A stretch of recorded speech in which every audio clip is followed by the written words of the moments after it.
How to use Apple Card on Amazon on an iPhone. Step 1. Open the Amazon app and tap the account icon at the bottom of the screen. Step 2. Tap your account. Step 3. Scroll down and tap your payments. Step 4. In the Wallet tab, tap Pulse Add. It's small text to the right of Cards and Accounts. Step 5. Select Add a credit or debit card, then enter your card information. If you don't know your Apple Card number, open Wallet, tap the credit card icon in the upper right, and copy the number, then return to the Amazon app and paste it in. Step 6. If you want to automatically use your Apple Card when you check out, tap the box next to Set as Default Payment Method, then tap Save.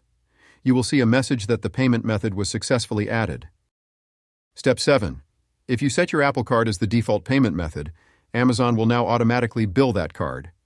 If you didn't set your card as the default, tap Payment Information. Step 8. Select your Apple Card and then tap Continue. Then complete the checkout process as normal.